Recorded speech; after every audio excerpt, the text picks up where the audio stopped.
Unanimité. Merci à vous. Engagement de principe dans la campagne Territoire de commerce équitable, Madame Reckers. Bonsoir, mes chers collègues. L'association Max Havelaar France, en lien avec ses homologues en Angleterre et en Belgique, lance une campagne Fair Trade Towns in Europe. La déclinaison française de ce projet s'appelle Territoire de commerce équitable et propose aux collectivités de créer une dynamique en faveur d'une consommation plus responsable en partenariat avec les acteurs locaux. Plusieurs objectifs sont à mettre en œuvre, entre autres acheter des produits issus du commerce équitable. Compte tenu de l'importance économique de leurs achats publics, les collectivités territoriales peuvent ainsi contribuer directement au développement d'un commerce respectueux de l'homme et de son environnement, permettant la juste rémunération des producteurs. À Montreuil, les distributeurs de boissons de la mairie proposent déjà un café équitable. Nous souhaitons aller plus loin dans cette démarche en achetant toutes les boissons chaudes pour les distributeurs, comme pour les réunions et cocktails sur ce même principe. Il est à noter que nous avons déjà commencé à proposer des jus de fruits équitables pendant les événements organisés par la ville, ce que nous voulons continuer et renforcer. Par la suite, d'autres objectifs sont à mettre en œuvre, entre autres la création d'un conseil local pour le commerce équitable. Je vous propose donc, mes chers collègues, que le Conseil municipal prenne les décisions suivantes, prend un engagement de principe dans la campagne territoire de commerce équitable, puis autorise Madame la maire de signer cet engagement comme collectivité pilote avec l'association Max Havelaar France. Merci Madame.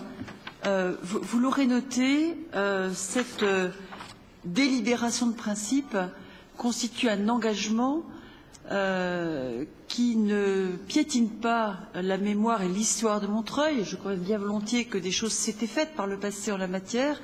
Nous souhaitons les systématiser et de façon plus générale nous engager dans une démarche qui permettrait, dans le respect du Code des marchés publics et dans le respect du cadre légal, et tout en plaidant pour qu'il évolue encore, faire en sorte que des critères sociaux, environnementaux et de solidarité puissent être inclus dans nos délibérations, dans nos choix, mais aussi irriguer plus largement notre réflexion au moment de décider.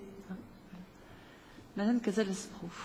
Oui, je voudrais juste rappeler que nous avons déjà mis en œuvre ce principe à l'occasion des cadeaux de fin d'année qui ont été distribués aux retraités, puisque nous avions choisi dès cette année, avec ma collègue Denise Zacou, de mettre le commerce équitable à l'honneur et donc de proposer aux retraités un cadeau qui était composé de produits issus du commerce équitable. Et je crois que ça a été très apprécié.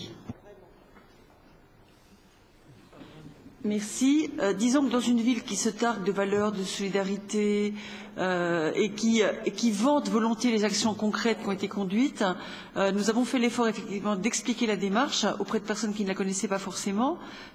C'est un choix qui a été bien compris par beaucoup de personnes, même si ça a pu susciter aussi l'irritation de ceux qui auraient aimé un cadeau plus conventionnel, plus classique. Voilà. Ben, si le commerce équitable, par définition, c'est la juste rémunération du travail.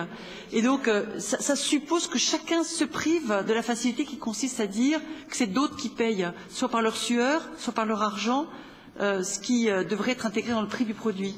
Donc, c'est la règle du jeu. Micro, Madame Attia. Excusez-moi, bien souvent, Madame Voynet, comme ce sont des personnes âgées qui sont dans de grosses difficultés et qui voient dans ce cadeau de fin d'année un plus pour la fin de l'année, justement, et pour Noël, bon, ils ont trouvé ça un peu, comment dire, pas rudimentaire, mais pas beaucoup, quoi. Voilà. Au fil du temps, il y a eu plusieurs choses qui ont été tentées. Le colis de vivres et le secours alimentaire, c'est pas l'esprit du colis de fin d'année. Et je crois savoir qu'à d'autres moments, il y a eu le choix effectivement d'offrir du foie gras ou des choses comme ça. Mais si, ça a été le cas par le passé parfois. Et donc, on a tenté autre chose. Et on en dressera le bilan effectivement avec les personnes âgées et avec les membres du CCAS. Nous avons eu aussi de bons échos, même si vous avez eu quelques critiques. Il n'y a pas de problème. Je mets, excusez-moi, Monsieur Desgranges, oui, qui est délégué à l'économie solidaire, ce qui est le moins. Oui, je voulais, entre autres, à ce titre-là, prendre la parole pour simplement compléter sur 2 points. Le premier, c'est quand on, justement, c'est en lien avec la conversation qui vient d'avoir lieu, c'est quand on parle de commerce équitable de façon un peu généraliste, dans l'esprit des gens, c'est souvent les rapports nord-sud. C'est pas que ça, le commerce équitable, c'est aussi, dans les rapports nord-nord, comment on peut créer des filières économiques qui soient précisément plus justes en matière de rémunération dans la chaîne de production et de distribution des produits.